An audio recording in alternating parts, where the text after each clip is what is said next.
a energia que eu gastava tendo que gerenciar esses conflitos era tão grande que eu deixava de colocar o foco nas coisas que realmente eram importantes. O que a gente tem que fazer agora é, juntos, encontrar um caminho para que você seja bem-sucedido e o seu sucesso, deixa eu te contar uma coisa, depende do mundo. Mas eu acho que é muito importante que a gente tenha clareza do que é inegociável. E a partir dessa clareza, a gente comunicar ao outro. Quando você fala de mudança para as pessoas, isso acende uma luz amarela nos neurônios dessa caixa pré-histórica que nos comanda aqui dentro, porque assim, mudança e desconhecido são riscos que o seu cérebro identifica.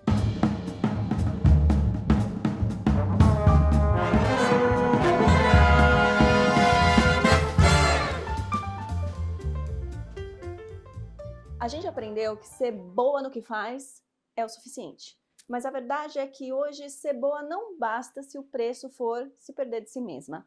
Nesse fim de ano, muita gente está esgotada, tentando dar conta de metas, de filhos, de prazos, de tudo.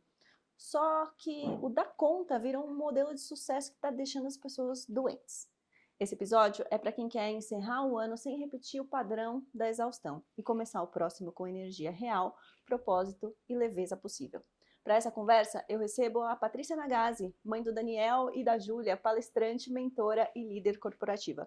Depois de anos como líder, ela viveu o burnout na pele e transformou esse ponto de virada em uma nova métrica de sucesso: energia, foco e presença. Eu sou a Ana Seneviva, CEO da Hora Educação, e toda quarta-feira tem um episódio novo do Era Qual Que Me Faltava. Oi, Ana, boa noite, tudo bem? Meu nome é Leidiane e hoje estou passando por uma situação. Eu lidero uma equipe de 4 pessoas no setor de atendimento ao cliente. Dentre dessas 4, 2 pessoas são homens e um deles já foi supervisor em uma outra empresa desse mesmo ramo. E eu já ouvi da minha gestora que ele gostaria de ter ocupado o meu lugar antes que eu ter entrado na empresa. Acontece que nas reuniões, enfim, semanais com a equipe, eu percebo que ele se incomoda um pouco com a minha existência no lugar, né? Justamente porque ele queria estar ocupando esse cargo. Eu queria saber como que eu devo me comportar especificamente com essa pessoa, sem que eu pareça arrogante, porque não é do meu feitio destratar qualquer pessoa, mas que eu me posicione como líder e não deixe que saber que ele quer ocupar o meu lugar abale as atividades que eu tenho no meu dia a dia. Quase nunca acontece sempre isso, né? Uma pessoa nova chega e descobre que existiam pessoas ali naquela organização que queriam ter ocupado aquele cargo e não foram escolhidas e vão ter que se reportar ainda a essa nova pessoa.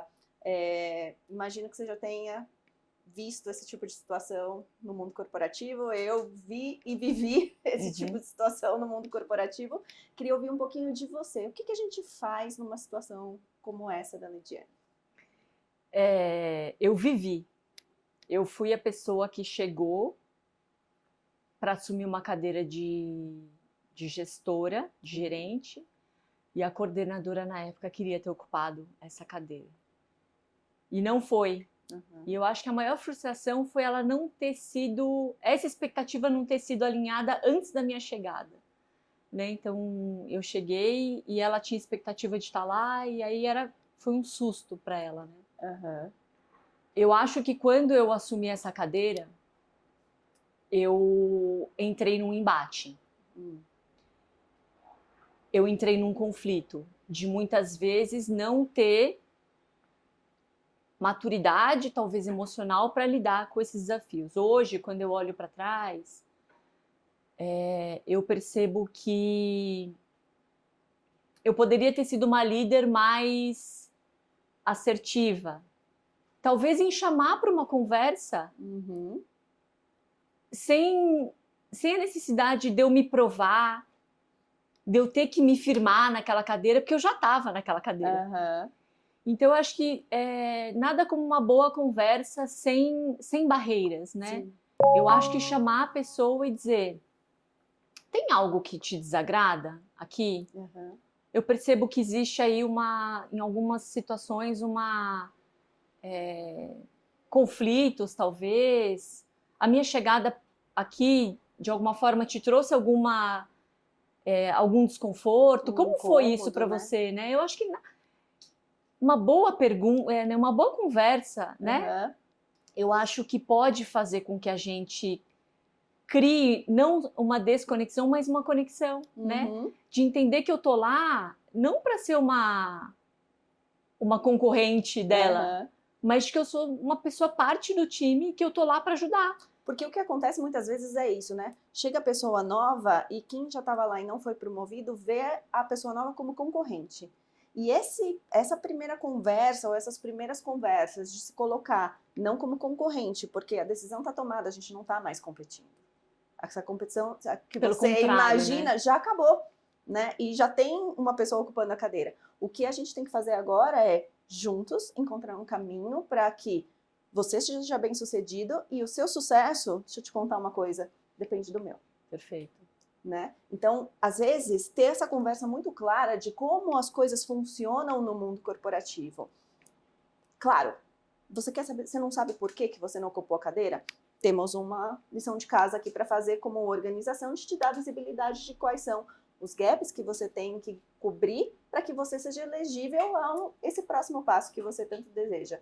No entanto, não ser bem sucedido no que você está fazendo agora vai afetar negativamente o seu futuro. Perfeito. Né? Então, às vezes eu acho que as pessoas esquecem, entram nessa coisa do ego, né? De, ai, nossa, eu fui preterido, ela chegou de fora e já ocupou a cadeira. As pessoas ficam cegas para o que realmente precisa ser feito. E Perfeito. o que realmente precisa ser feito agora somos uma equipe. Ou essa equipe é bem sucedida, com todo mundo sendo bem sucedido, e as pessoas precisam entender que no mundo corporativo você vai ser bem sucedido se o seu chefe for. Se o seu chefe estiver mal na foto, vai ser muito difícil você sair bem na foto.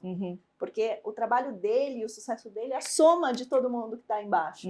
E as pessoas às vezes não veem isso e acabam se pegando nessas picuinhas, nessas bobeiras, histórias imaginárias sobre o que aconteceu e o que pode vir a acontecer, e não sobre os fatos, que uma equipe é bem sucedida quando o seu chefe está sendo bem sucedido. Trabalhe para o seu chefe ser bem sucedido e você será também. Perfeito. E energia que se gasta, né?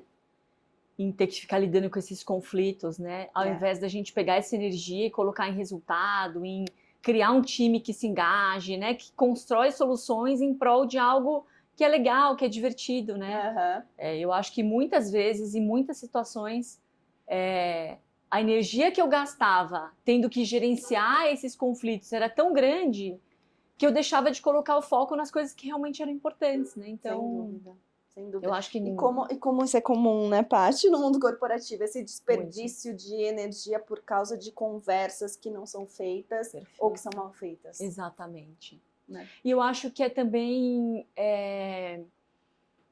fazer perguntas querendo saber de fato, né? E eu acho que não fazer perguntas querendo já ferrar o outro, ou, putz, eu vou mandar embora essa pessoa, né? Então, eu acho que todo comportamento desafiador tem algo por trás, né? Pra gente investigar.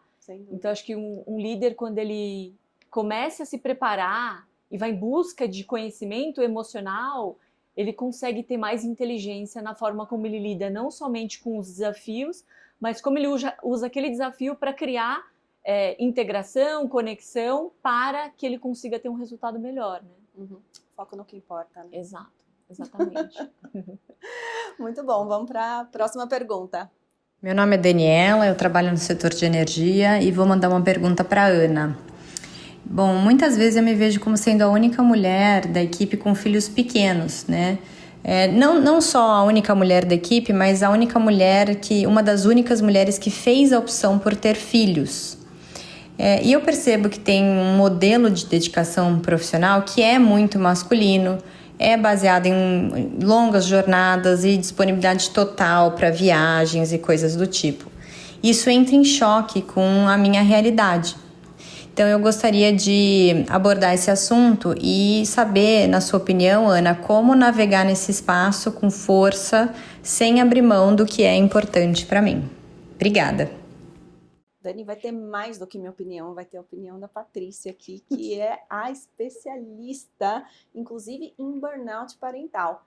E, Paty, a verdade é que muitas mulheres, assim como a Dani, se questionam sobre isso, né? A gente tem um modelo de uma formatação de organizações que é muito feita para comprar a sua hora, ou seja, você tem que estar disponível para vender a sua hora ali. Se a sua hora não está à venda, se o que está à venda é só o seu impacto, vamos dizer assim, isso não está claro para as pessoas, porque tem muito líder, muito gestor que ainda cobra a sua hora, a sua presença, a sua disponibilidade. E isso para uma mulher que tem filhos, que quer estar presente com a família, que quer ter um equilíbrio melhor entre as suas horas dentro do trabalho e fora, dentro do escritório e fora, isso pode realmente virar um peso. Como que você vê isso? Eu acho que essa resposta ela é muito individual de cada pessoa, mas eu acho que todas nós, enquanto mães e profissionais, é importante que a gente tenha clareza e a gente assuma quais são as nossas prioridades. Uhum. Então, o que eu abro mão, o que tá tudo bem delegar, o que tá tudo bem terceirizar, e o que é inegociável dentro da minha rotina, dentro da minha vida. E aí eu gosto sempre de exemplificar, né? Para mim, era muito importante que eu levasse e buscasse os meus filhos na escola, mas eu não tinha essa clareza, eu não tinha assumido isso para mim. E quando vinham pessoas para marcar reunião exatamente naquele momento que eu tinha que ou levar ou buscar, eu acabava cedendo e eu me colocava num lugar de muita frustração. Entendi. Mas por que eu me colocava naquele lugar? Porque eu não tinha parado para refletir, pô, isso aqui é muito importante para mim. E quando eu não tenho clareza do que é inegociável para mim, eu não comunico isso para as pessoas. E talvez as pessoas estariam de bem em trocar a reunião meia hora antes, meia hora depois. Mas eu acho que é muito importante que a gente tenha clareza do que é inegociável. E a partir dessa clareza, a gente comunicar ao outro, não precisa ser desrespeitoso, não precisa ser rude, mas dizer, olha, isso aqui é muito importante para mim. Será que existe outra forma da gente resolver determinado reunião ou ação sem que isso seja uma questão em termos de resultado? Existem outras formas? Às vezes existe, às vezes não. Só que se a gente tenta por um lado A, B, C, D, e a gente vê que o que é inegociável para a gente não pode ser atendido dentro daquele contexto, de quem é a responsabilidade, então, de tomar uma ação, né? Às vezes aquela empresa, aquela área, não é a empresa que eu deveria estar nesse momento de vida. Por quê? Para que eu não fira, né, os meus valores. Então, eu acho que ter essa clareza é importante para que a gente consiga fazer escolhas melhores para a nossa vida, para a nossa família e para o nosso resultado. Porque se a gente não traz esse ponto à mesa, o que acontece? A gente vai ferindo os nossos valores por meses, por anos, até o ponto que a gente está esgotada, fisicamente, emocionalmente, achando que a responsabilidade é do outro, da empresa. Então eu gosto muito de trazer essa visão, porque no final, se eu estou numa empresa que não consegue, de alguma forma, se moldar para atender as minhas necessidades, é a minha responsabilidade procurar uma outra empresa, um outro contexto, para que isso faça sentido, né? Então, acho que é um pouco dessa visão que eu tenho. Adoro, adoro. Eu vejo muito isso acontecendo de uma forma passivo-agressiva e não de uma forma... essa necessidade sendo comunicada de uma maneira passivo-agressiva e não de uma forma de dar voz àquilo que é a minha prioridade nesse momento, ou dar voz àquilo que é inegociável para mim, como você disse nesse momento. Então eu vejo homens e mulheres, tá? Por motivos diferentes, dentro das suas empresas, fazendo reclamações sobre a falta de flexibilidade, mas não dando voz de maneira ativa, proativa, consistente, sobre o que eles querem como flexibilidade.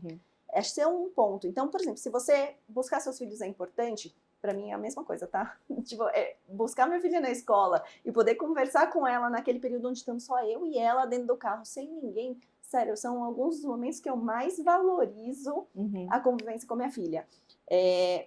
Eu marco todo o meu dia ao redor disso, hoje em dia. É todo o meu dia ao redor disso. A minha manhã tem um horário que todo mundo sabe que não pode fazer reunião comigo. A minha tarde tem um horário onde todo mundo sabe que não pode fazer reunião comigo.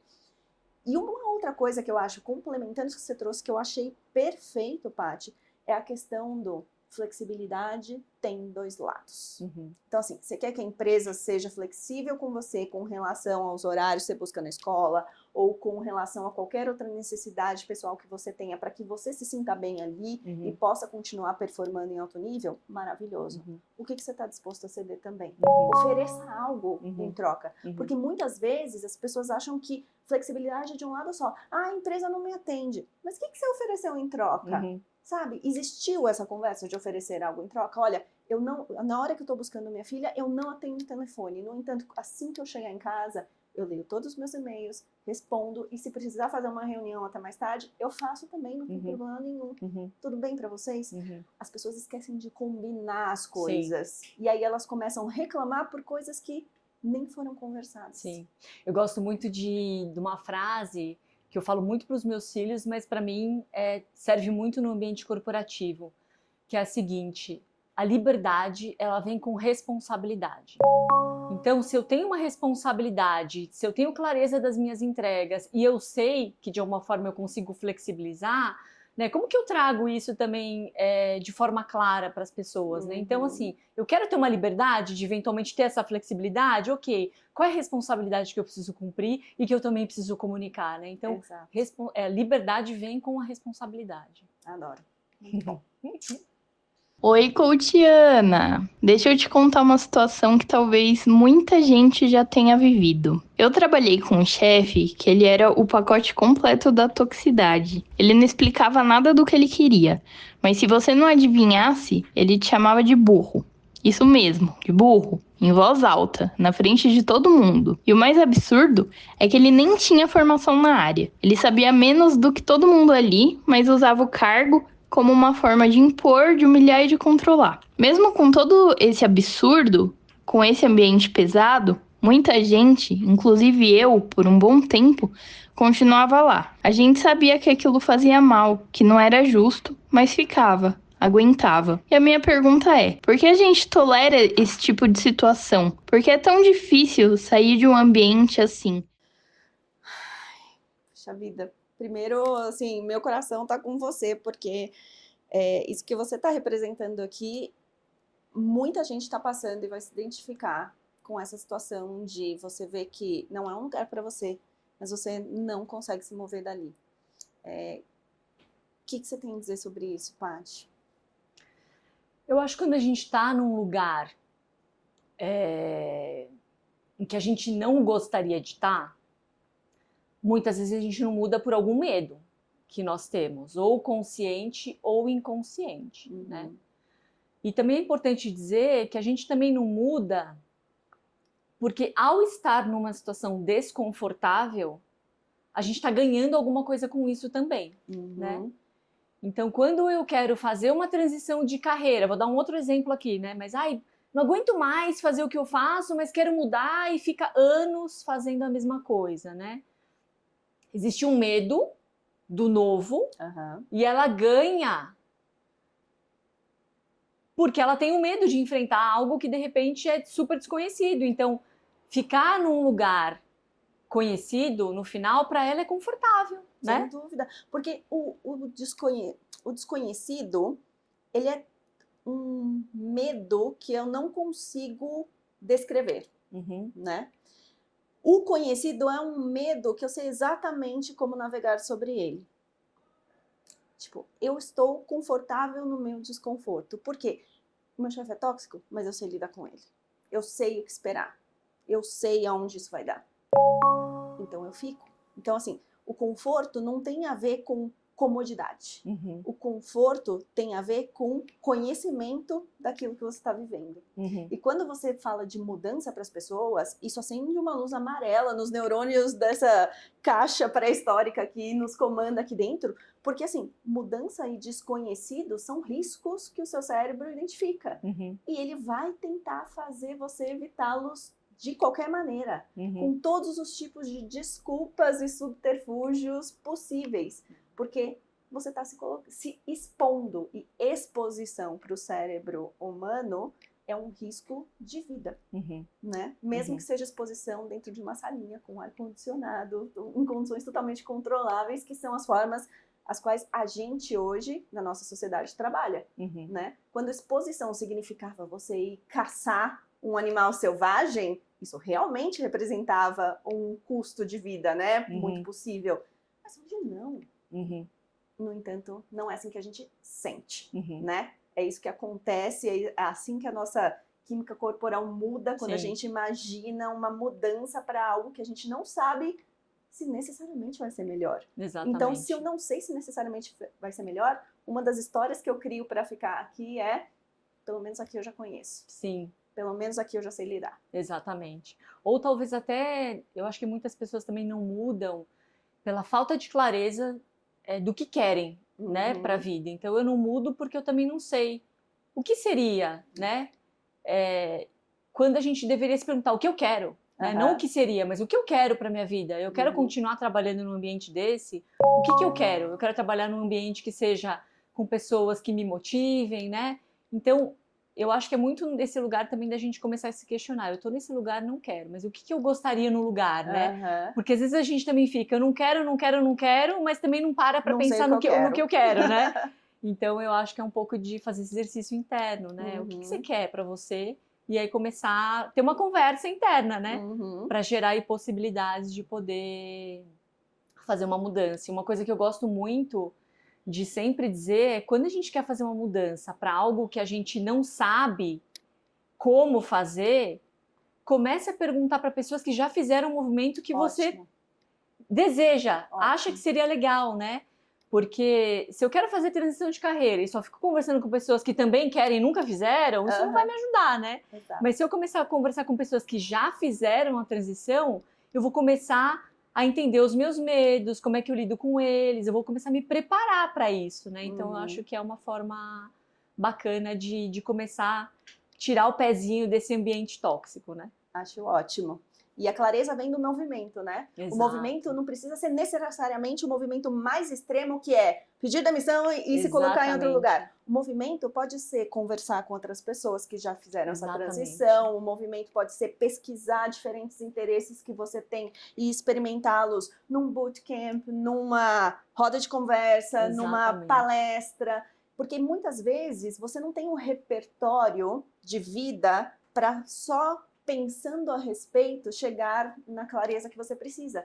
Então você vai ter que fazer alguns movimentos, experimentar algumas coisas num ambiente controlado para criar esse repertório e então dizer, não, é isso aqui que eu gostei, agora eu quero Perfeito. isso full time. Perfeito, exato. Exatamente. Eu acho que quando a gente se abre para esse mundo e a gente começa a escutar novas experiências, e a gente se conecta com outras pessoas, a gente começa a perceber que aquele medo gigante, nossa, tantas pessoas já olharam para isso, já venceram, e eu já começo a me preparar, né?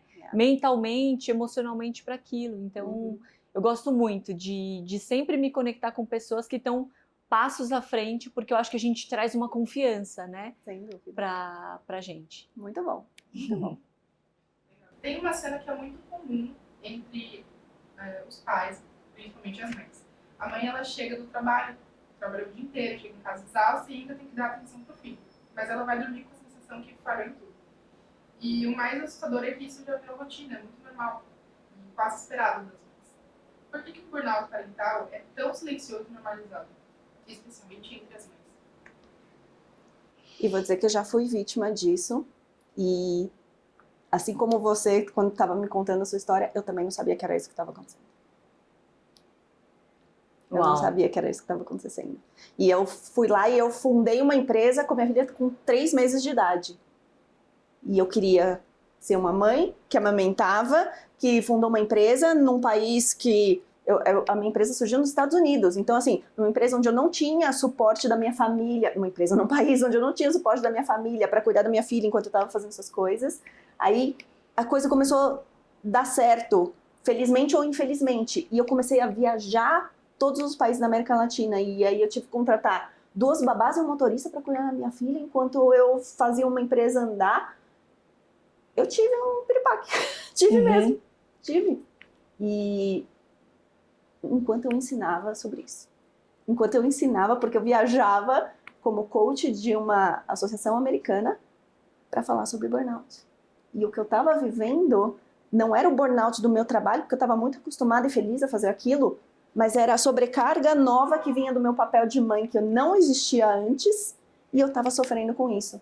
Queria ouvir você falar um pouquinho sobre isso, porque eu tenho certeza que muitas mães talvez não tenham essa história emblemática para contar, mas o burnout do dia a dia é tão pesado quanto isso que eu acabei de descrever aqui. Não, perfeito.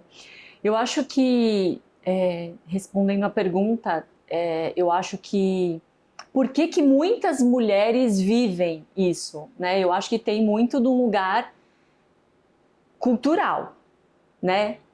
Desde muitos e muitos e muitos anos, a mulher, ela é ensinada a quê? A cuidar, a dar conta de tudo. Então, quais são essas crenças que vêm, né?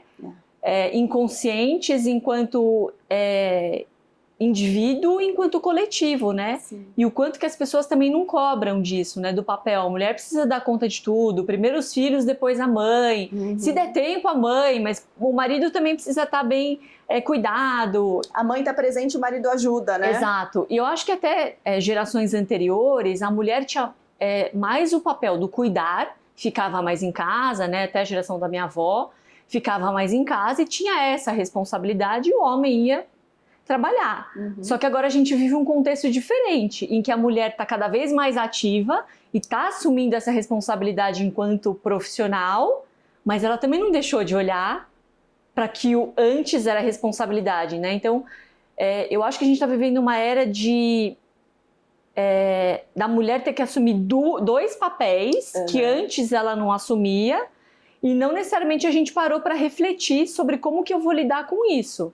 E aí, com essa questão social de que a mulher precisa dar conta de tudo, quando a mulher dá conta de tudo, ela é super competente, né, bem valorizada, aí a gente quer vestir a camiseta da Mulher Maravilha e falar, não, é só um filho, porque assim, eu dei conta do projeto, de todos os projetos até agora, imagina, um filho vai chegar e, pra mim, eu vou dar conta, né?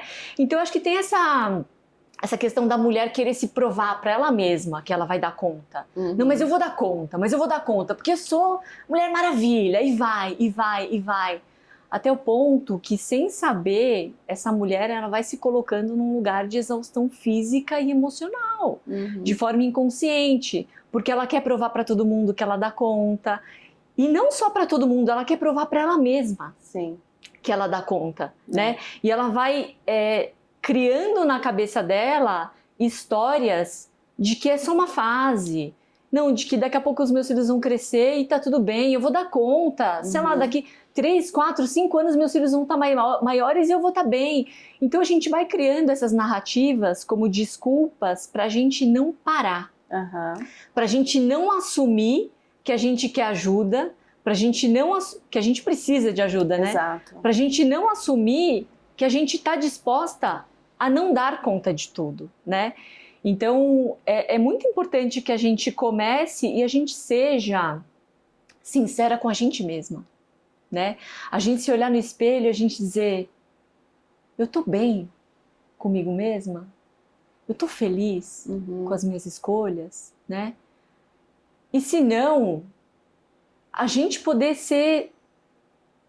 ter humildade suficiente de dizer, eu preciso de ajuda. Né? E tá tudo bem, eventualmente pedir ajuda para o marido, para uma rede de apoio, ou abrir mão de alguma coisa, né?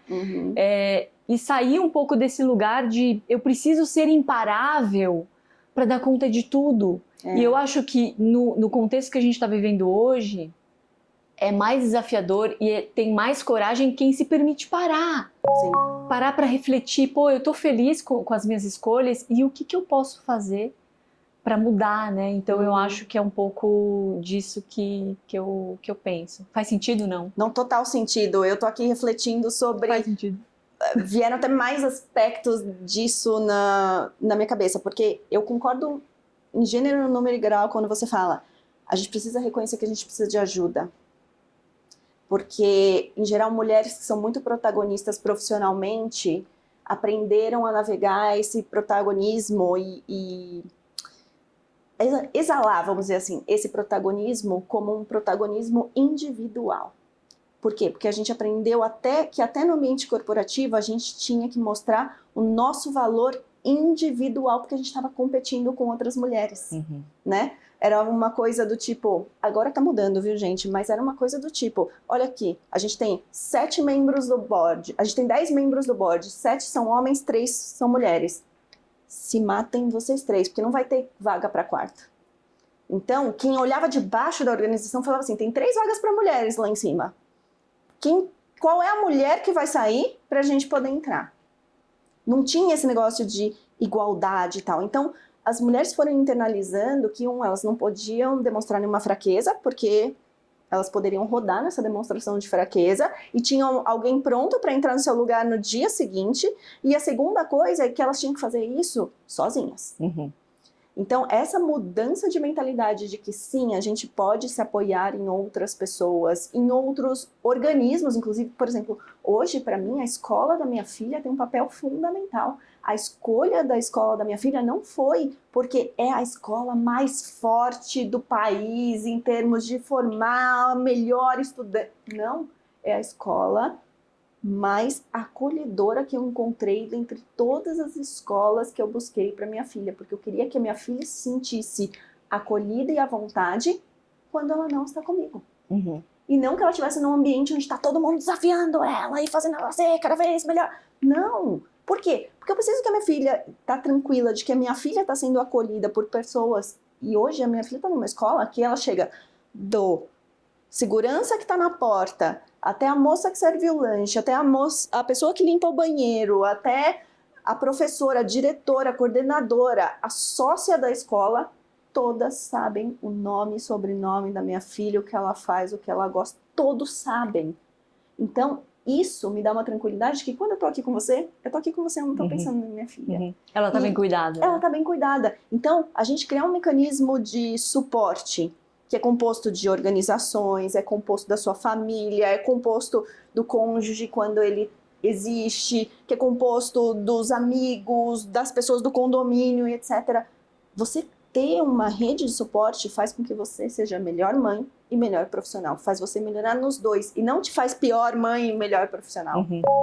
Né? Porque para criar uma pessoa, gente, precisa de muitas pessoas. Exatamente, precisa mesmo.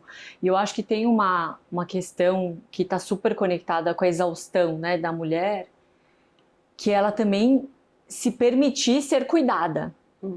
Né? Quantas são as vezes que a gente dá conta do trabalho, a gente dá conta dos filhos, a gente dá conta da casa, né? E aí eu vou fazer algo por mim quando der. Só que esse tempo nunca aparece, né? Porque assim, se a gente for fazer só coisa de casa, só as coisas de casa é um trabalho infinito, né? Não tem fim, né? Só que o que eu aprendi ao longo dessa jornada depois de ter passado, né? Por essa exaustão física e emocional no cuidado com os filhos. Que se eu tô quebrada, eu não vou ter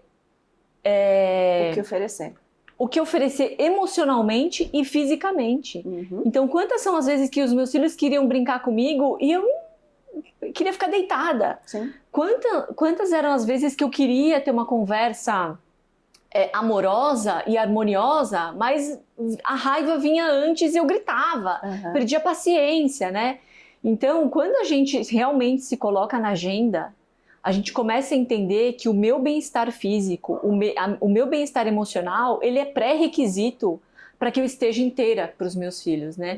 E aí a gente começa a criar um novo ciclo, né, de relacionamento dentro de casa, em que a gente se prioriza e a gente consegue ver o resultado dentro de casa. E aí é incrível, né, porque aí a gente coloca, não, eu vou fazer isso por mim, porque eu sei que quando eu voltar aqui eu vou estar inteira, eu vou estar mais paciente, eu vou estar fisicamente com mais energia, né, eu vou brincar, eu vou querer andar de bicicleta, né, então eu acho que se colocar na agenda é desafiador muitas vezes, porque tem muitos medos e culpas que a gente enfrenta, Sim. mas é fundamental para a gente conseguir necessário, né? Necessário.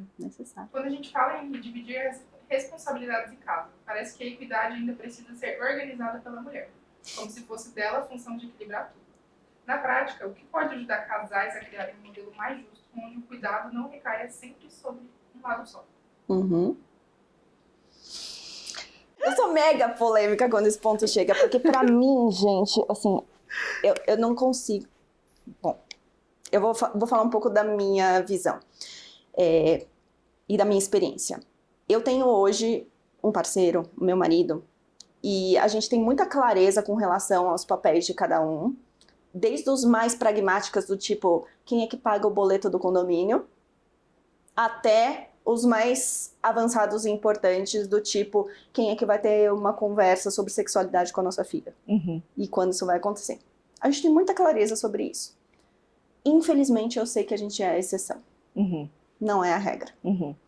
E eu vejo que existem diversos formatos de parceria e cada pessoa, obviamente, escolheu seu parceiro por motivos A, B ou C. Mas o que eu tenho hoje dentro da minha casa nesse sentido, e que eu acho que funciona muito pra mim, mas não tô dizendo que é a regra pra todo mundo, é a questão de não é cada um ajuda o outro, é cada um faz a sua parte. Porque tem coisas dentro da criação de uma criança que são da parte do meu marido fazer. E vão ter coisas dentro da criação da minha filha que são da minha parte fazer. E a gente tem um esquema muito bom do tipo... e eu acho que é uma conversa que precisa acontecer dentro de casa, e a gente aprendeu até a trancos e barrancos, ninguém ajudou e nem ensinou a gente. Que bom que você tá aqui nesse episódio, que você vai conseguir aprender isso antes de passar por tudo que a gente passou. Mas a gente tem muito essas conversas do tipo, os dois trabalham, os dois têm carreiras high profile, então a gente sempre chega em casa e fala assim, como é que você tá hoje? Aí eu falo assim, cara, eu tô no 0, 20%. Tipo, tô sem paciência pra nada. Assim, tá bom, eu tô um pouco melhor. Eu ponho nossa filha pra dormir. Ou o contrário. Tipo, como que você tá hoje? Não, hoje eu tô bem, pode descansar um pouco mais. Vai lá, toma um banho mais demorado e depois a gente conversa. E quando os dois estão no 0, gente, os dois estão no 0. Aí é guerra, entendeu? Tipo, aí a gente faz o que dá, da melhor maneira possível, e vai ser um dia imperfeito, e estamos ok com isso, porque a gente honra as nossas escolhas. E eu acho que essa questão de você honrar suas escolhas é muito importante, e de ter essas conversas do tipo, como é que você tá, assim, de 0 a 100? E eu aprendi isso com a Brené Brown. Ela faz isso com o marido dela, e eu, cara, levei isso pra minha casa e funciona perfeitamente. Hoje você tá quanto? Ah, não, hoje eu tô bem. Então, beleza. Eu não tô tão bem, tá? Ou então, tem dias que os dois estamos bem, que ótimo. Mas quando a gente não tá, a gente sabe que o outro tem que aparecer e fazer o que precisa ser feito. Porque na educação da nossa filha a gente não vai falhar. Entendeu? No acolhimento, no que ela precisa, em dar o exemplo certo. Porque no fim do dia a gente tá dando um exemplo de que os dois contam. Os dois podem cuidar dela. Não tem só a mamãe, entendeu? Tipo, a minha filha, se ela cair, ela não vai chamar só a mamãe. Se o papai estiver em casa, ela vai chamar o papai. E tá tudo certo, eu não sou menos mãe por causa disso. Mas contei um pouco aqui da minha história, porque eu quero ouvir a sua visão de especialista nesse assunto. Se isso faz sentido, se existem outras maneiras da gente ter essa equidade melhor e essa melhor divisão de tarefas e responsabilidades e papéis dentro de casa, de um jeito que permita a mulher ser inteira e protagonista também fora de casa.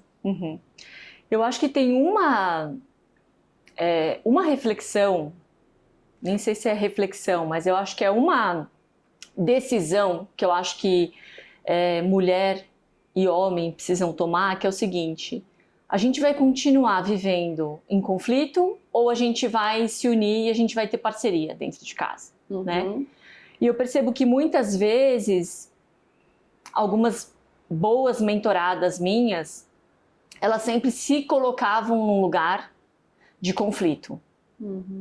Então elas reclamavam muito, mas também não iam em busca de criar uma solução para isso. Sim. Só queriam reclamar do marido e ficavam várias mulheres reclamando sobre a ausência dos maridos, né?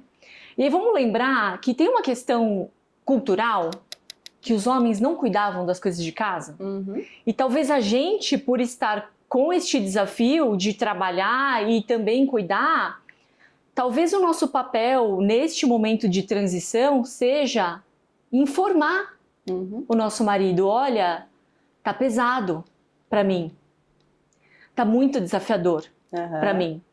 Quantas foram as vezes que em casa, com questão de estudo, sabe, tem que estudar, mas não quer estudar, né?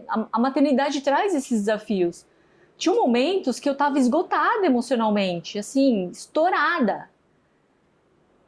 E em alguns momentos meu marido falava, não, mas é só fazer isso, né? Olhando de fora. Até o momento que ele falou, não, é só fazer isso, eu peguei, estourei, eu falei assim, é só fazer isso. E fui pro banheiro tomar banho, que eu falei, cara, né, não é isso. E aí depois que eu respirei, eu voltei. E falei pra ele, eu falei, olha, tá muito pesado emocionalmente pra mim. Eu preciso de ajuda. Eu não tô conseguindo lidar sozinha com essas situações. Então como que a gente pode elaborar uma forma de você me ajudar? Porque pra mim tá muito pesado. Então acho que tem um lugar de tomar decisão se vai querer construir a parceria. Sim. E segundo, de novo, né? Não querer continuar e ficar dando conta de tudo e só reclamar do outro parceiro. Começar a trazer à mesa, como adultos que somos, né? Que sim, às vezes é desafiador e eu preciso de ajuda. Como é que você pode trazer a sua visão para a gente resolver isso dessa forma? Porque eu já fui com várias possibilidades, fiz A, fiz B, fiz C, fiz D e nada resolveu. Então assim, me ajuda a pensar aqui e de forma genuína. Não é como uma forma de criticar, sabe? É assim, cara, eu fui no meu limite, eu preciso de ajuda, né? Então eu acho que em vários momentos a gente precisa saber dizer ajuda dentro de casa, né? E dizer, olha, tá realmente muito desgastante. Então acho que tem um trabalho de assumir que a gente precisa de ajuda, abrir mão do controle também, né? Muitas vezes a gente quer a ajuda do marido, mas a gente quer que ele faça exatamente do jeito que eu faria. Então é também um treino de desapegar do controle, né? E que se eu quero ter um final de semana incrível, sei lá, em que eu vá viajar, que ele faça com as crianças o que ele quiser. Talvez ele vá só comer besteira no final de semana, né? Tá tudo bem, por que não, né? E quando eu acho que a mulher também, ela te dá esse passo atrás, eu acho que tem um lado que eu vivo muito dentro de casa, que é eu abro espaço pro pai criar conexão com as crianças. Então quando eu saio de cena e eu digo, façam o que vocês quiserem.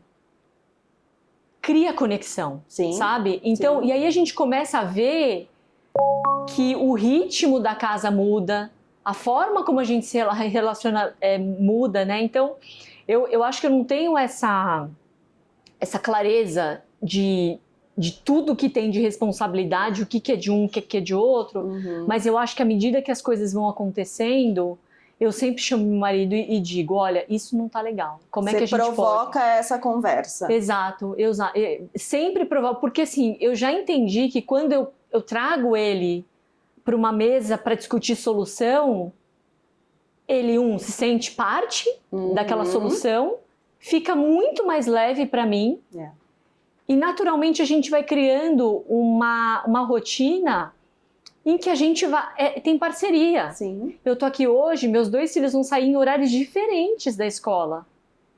E eu falei, será que você consegue ficar remoto? Será que você consegue me ajudar com buscar um filho, né?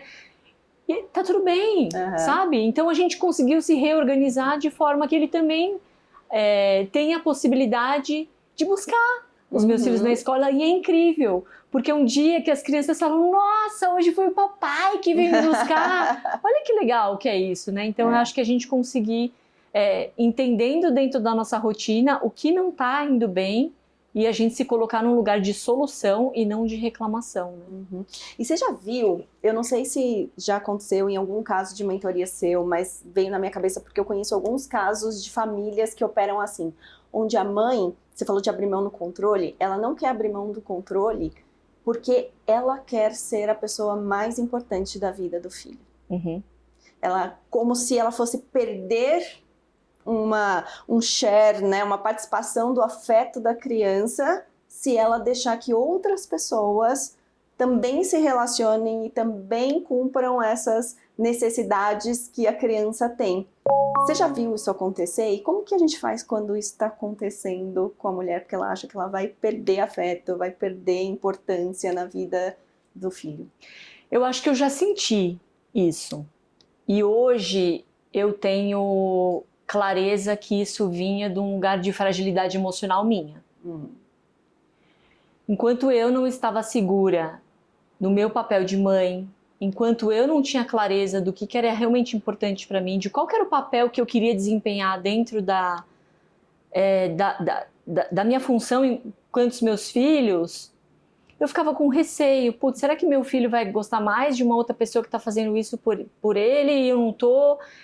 E aí isso me trazia esse sentimento, né? Ai, não, eu quero ser a primeira, né, participar de tudo.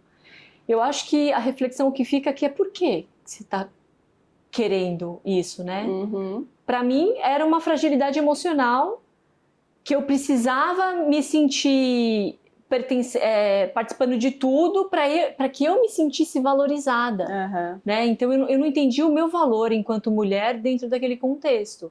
Mas isso é uma perspectiva minha, mas eu acho que tem uma reflexão que é: por que você tá querendo tanto isso? Por que isso é importante para você? Uhum. Eu acho que quando a gente faz 7 porquês pra gente mesma, a gente identifica qual é a causa, né, disso. E me fez lembrar agora essa conversa, quando eu estava fazendo minha transição de vida, um dos meus maiores desejos que eu tinha, pensa, no momento que eu me senti extremamente desconectada emocionalmente com os meus filhos, estava vivendo lá, né, um burnout parental, não sabia disso na época, mas estava vivendo, esgotada fisicamente, emocionalmente. O maior desejo que eu tinha era de me conectar emocionalmente com os meus filhos. E aí uma pessoa me perguntou: nossa, o que você deseja, né? Eu falei: um dos meus maiores objetivos é que os meus filhos, eles se sintam orgulho de mim, orgulho da mãe que eu sou, né? E aí, quando eu entendi os 7 porquês, eu me perguntei: mas por que eu quero isso? E aí eu entendi que esse porquê de eu querer ser admirada pelos meus filhos era meu puro ego. Era 100% ego meu. Uhum. E eu falei: eu tô querendo que eles tenham orgulho de mim, eu não tenho a menor condição de controlar o que eles pensam, o que eles sentem de mim, e é só o meu ego. E aí quando eu me dei conta disso, eu falei: não, calma, Patrícia. Deixa esse ego de lado e o que você pode fazer enquanto mãe para que você fique em paz com as suas escolhas, né? Então talvez eles não tenham orgulho da mãe, mas eu quero ficar com a consciência limpa de que eu fiz o meu melhor para eles, né? Enquanto no meu papel de mãe. Então acho que tem acho que é um pouco disso, se perguntar por que você está querendo tudo isso, né? Por que você quer isso? Então é uma jornada de autoconhecimento. Legal. Eu acho que para mim o autoconhecimento, ele vira chaves e ele traz portas para a gente conseguir de fato criar uma vida que tenha mais sentido para a gente. Vou te fazer uma última pergunta. Quero que você conte pra gente, para as mães que estão assistindo e que estão sofrendo disso, qual é a call que está faltando para elas saírem desse lugar que está caminhando, ou às vezes elas já estão experimentando um burnout parental, e qual é o primeiro call que elas têm que fazer para sair disso? Qual é a call que está faltando? O que elas precisam fazer? O primeiro passo certeiro na direção de não cair no burnout, porque a gente não precisa. A gente não precisa disso para mostrar que a gente é muito boa, muito importante e tá se esforçando e tá fazendo a coisa certa. Eu acho que a call que está faltando, eu acho que a gente explorou um pouco nas nossas falas, né? mas as mulheres, elas estão cada vez mais sobrecarregadas, estão cada vez mais indo em busca de mais coisas na agenda. E talvez você não precise de mais. Talvez a call que te falte é entender o que se tira. Talvez a call que te falte é você reconhecer que você quer ser cuidada, que você merece ser cuidada. Quantas são as mulheres que estão em busca de um monte de coisa, mas a call que precisa é pausa, né? E eu acho que essa call também vai para os homens que muitas vezes estão vendo esse contexto dentro de casa, mulheres estressadas, mulheres que estão reclamando, mulheres que estão impacientes dentro de casa. Então, homens, talvez a sua mulher só queira ser cuidada. Então, talvez não entre no conflito, mas olhe para ela e diga: posso te ajudar? Senta aqui no meu colo, deixa eu te fazer um carinho. Talvez essa mulher só precise ser cuidada, porque quando ela se cuida, ela se fortalece. E quando ela está forte, ninguém segura essa mulher. Como profissional, como mãe, mas acima de tudo, como mulher. Amei! Paty, obrigada! Foi ótima essa conversa. Eu amei. E a gente vai fazer isso mais vezes, com certeza, no futuro, porque amei. vai Espero ser um que tenha sucesso. feito sentido e que a audiência, de alguma forma, se conecte, enfim, que aprenda. Se você quiser continuar essa conversa, vai lá no Instagram, @PatriciaNagase. Eu vou ter o maior prazer em continuar essa conversa. Carreira, maternidade são assuntos que eu amo. E não falo somente com mulheres e para mulheres, porque eu gosto muito de incluir os homens dentro dessa conversa, para que a gente crie famílias que estão fortalecidas, para que a gente possa ser felizes profissionalmente, mas também dentro de casa. Depois dessa conversa, talvez dar conta já não signifique mais o mesmo para você. Porque dar conta não é fazer tudo, é escolher bem o que vale a pena fazer e fazer com presença. É ter coragem de deixar cair o que não faz mais sentido e cuidar da própria energia com a mesma prioridade que você cuida das suas entregas. A Patrícia lembrou a gente que é possível sim ter uma realização profissional sem abrir mão da maternidade, do autocuidado e da vida real. E talvez esse seja o verdadeiro sucesso, manter a energia de estar inteiro, mesmo quando o mundo pede pressa. Eu espero que essa call tenha te feito pensar no que você quer continuar segurando e no que já está na hora de deixar cair. Se essa conversa te tocou, compartilha com alguém que também vive tentando dar conta de tudo. Às vezes, é essa troca que muda o jeito que a gente termina o ano e o jeito que a gente começa o próximo. Eu sou Ana Seneviva e essa foi mais uma conversa do Era a Call que me faltava. Agora